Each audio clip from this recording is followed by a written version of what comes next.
Hi everybody, welcome back to week 3 of confirmation, video confirmation this year. Let's jump right in because we have a lot to get through in a short time this week, but interesting things, so stick with us.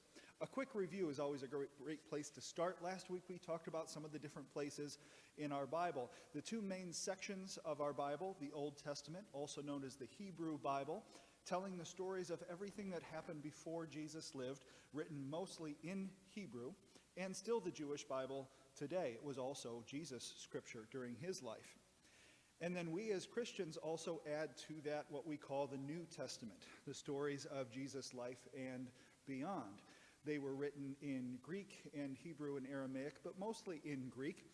And they're comprised of the Gospels, known as Good News, the stories of Jesus' life, and also a lot of letters, many written by a man named Paul for the early Christian church, or at least the people who were following Jesus that we would look back on and call the beginning of the Christian church.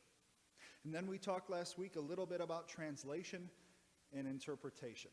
Translation is translating from the languages in which these books were written, as we said, Hebrew and Greek and Aramaic, into many different languages, for many of us, English. And when you translate it, sometimes those words aren't direct. Sometimes when you're translating, you have to make some choices about what the meaning is, and those choices are known as interpretation, which is why we have many different translations of the Bible. Different translators interpret it differently, make different choices. And that's all important for us as we try to make meaning with our scripture, try to figure out what God is trying to say to us through our relationship with these words. We have to know when they were written, why they were written, to whom, and by whom they were written, what kind of truth they were trying to tell. And then we need to understand there are some differences between then and now, and maybe even as we're trying to decide even on what the texts say, the very words that are used, maybe there are some different choices made that would change the meaning. We need to know when those choices are made as we study it for ourselves. Okay, so for today, here's what we're going to do.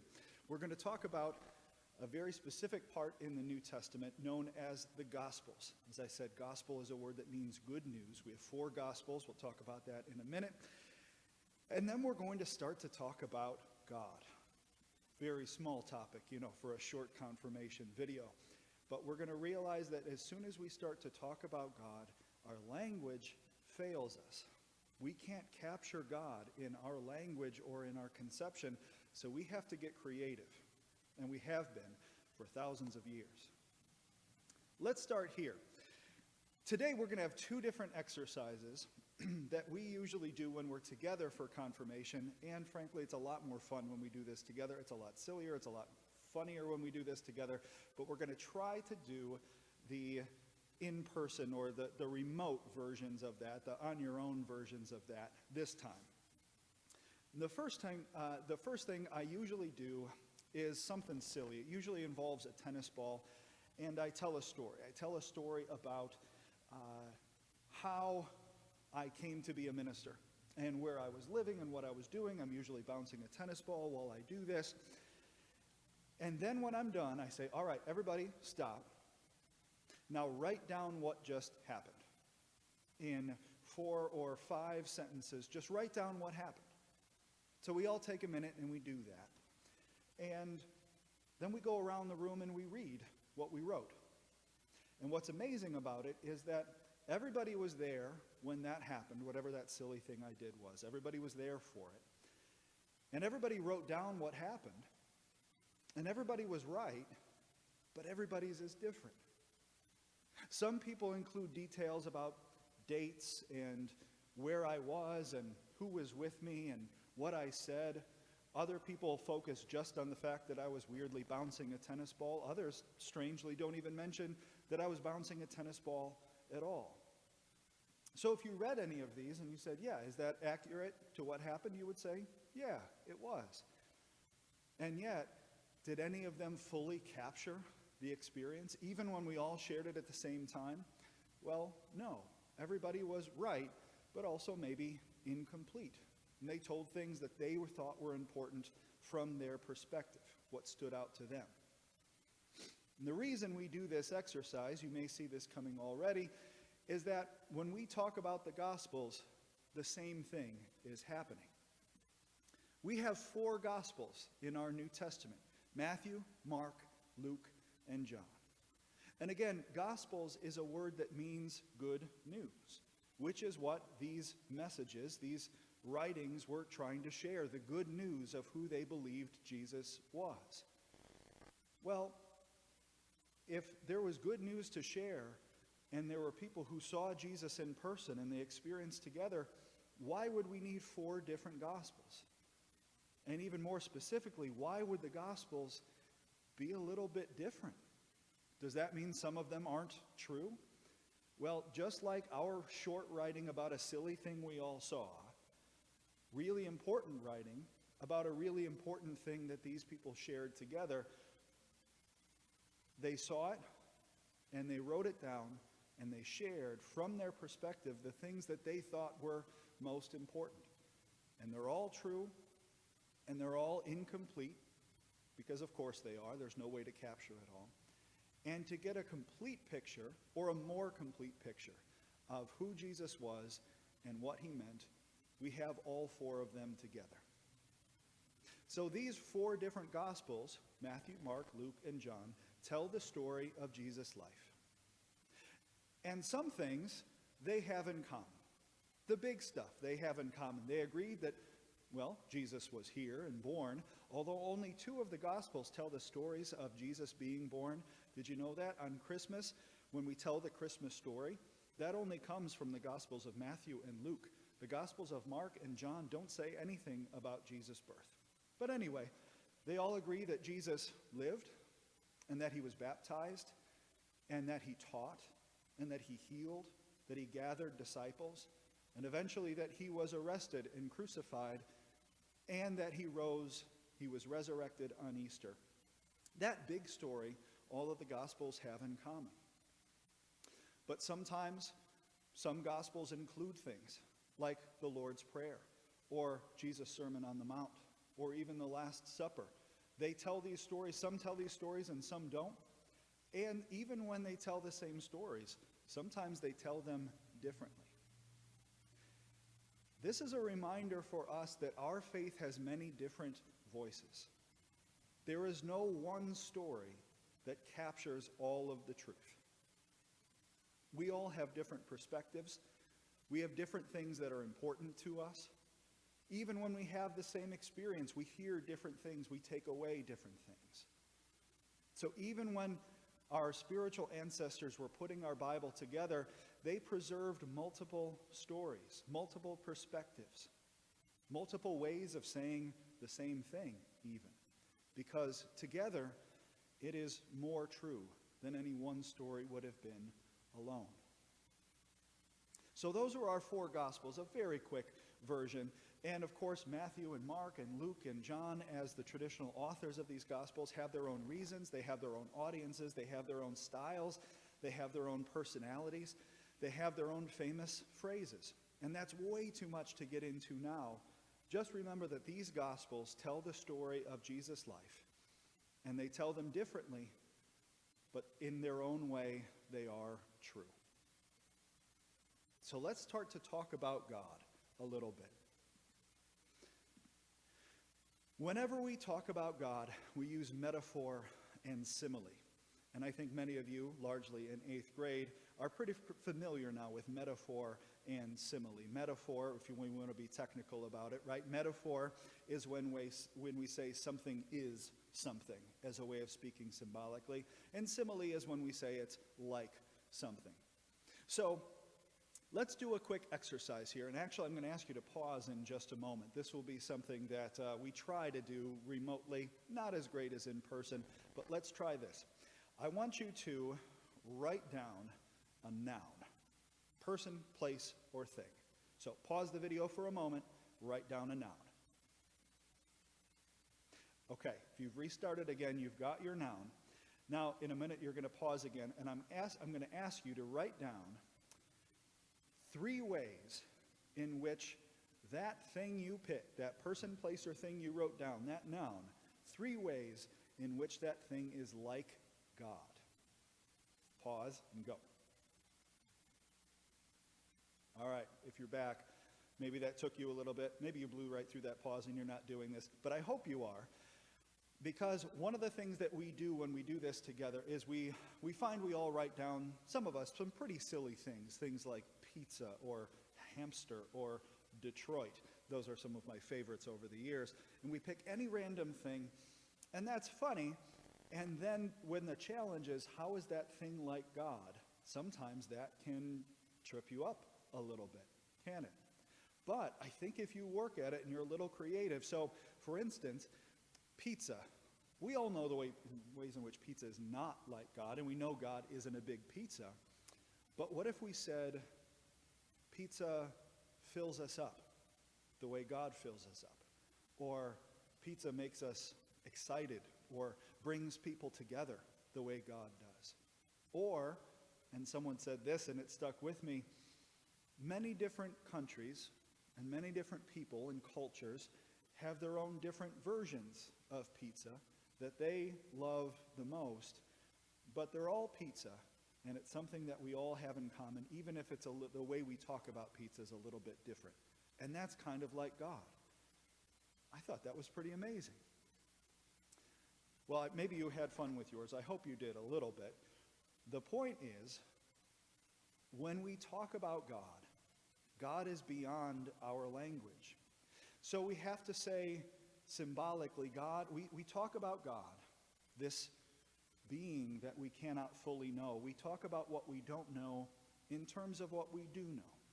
So we talk about what we can't see in terms of what we see. So there are many different metaphors and similes for God. And we're not saying God is literally these things, but we speak of God symbolically beyond our language. So maybe you wrote down pizza or hamster or Detroit or something equally silly. But if you think about it, is there a way in which that is like God? And when you say this is like God, what you're saying is something about what you believe about how God is.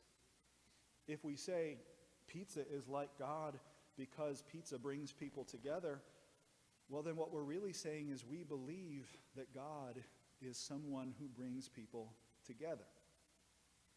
In our scripture, there are hundreds and hundreds of metaphors and similes for understanding who God is and who God is to us. So God is a rock. God is my rock. What do we mean when we say God is a rock? We know the ways in which God is not like a rock, and a rock is not like God, but in what way is God like a rock? God is stable. God is strong. God has been here for a long time and will be here a long time after we left. God is a firm foundation on which to build our lives, right? That's a good metaphor for God. God is our shepherd. Well, God's not really a shepherd, and shepherds aren't really like God, but in what way are they similar? Well, we look to God for guidance and protection. We look to God to provide for us. And these are things that a shepherd does to sheep, protects them, guides them, leads them to good pastures, and provides for us. God is like that to us. And you can go through all of these: bread and light and father and mother and a king and breath and a wellspring. That's a spring or a well, right? That is this constant producing of life-giving things. God is a fortress, a place we can find refuge and protection when around us is chaos. It's important to remember again that when we speak of God in these different ways, we're not speaking literally, right? Instead, when we or our spiritual ancestors use different language for God, instead of saying, oh, God's not a big rock, well, we know God's not a big rock, or God isn't just a big man up in the sky, or God is more than just a wind. Well, we know that. We know it's not literally those things. So instead, what is that trying to tell us? When they describe God that way, or when they say, God felt like that to me, or when I write about God, I'm going to portray God this way, you can say, what are they trying to say about who God is? What are they trying to say that's true? Where is this trying to take me? Is this trying to lead me to a new truth about who God is, who I am, who I need God to be? What is this trying to help me understand? Whenever we speak about God, we have to remember that our language doesn't contain the fullness of the being of God. And so when we use different images and different metaphors, which is very important, because if we use only one metaphor for God, like a big man up in the sky, it's very easy to get stuck on that. So if we remember that God is also a mother hen, and also the breath of wind, and also a holy fire, the light of the world, and also bread, and also a shepherd, and also a fortress and a rock, we remember that God is many different things. When we speak with this variety, when we remember that God is many things, we also remember that God is beyond all these things, that we cannot capture or describe the whole of God. I think that's very important, because I think that if we felt like we could fully describe God, if we could fully capture God with our thoughts or with our words, it would be as though we understood and could control the whole of God. And I don't know about you, but if God was something or someone that I could totally understand and control, well then God wouldn't be God. God is beyond us, beyond our understanding, beyond our comprehension, and definitely beyond our ability to put into words. We have a hard time understanding ourselves, let alone God, or understanding others, let alone God. Think about it, what it would mean to put love into words. If you said you loved someone and someone else said, well, prove it, show me, how do you know? You might say, well, my heart feels warm when I see that person. Well, does your heart literally feel warm? Well, no, but that's a way of describing what love feels like. Well, how do you know you love that person? Well, I feel this ache, this homesickness when I'm away. That's one sign, that's one thing that love looks like or feels like. Or I get excited to see that person. That person brings me energy. That's another thing that love looks like. Or we have fun together, or we can be quiet together. Or that person inspires me to be brave, or that person comforts me when I'm sad. These are all things that love looks like and feels like, and yet, can we capture it all? Can we understand it all? Can we put it all into words? No.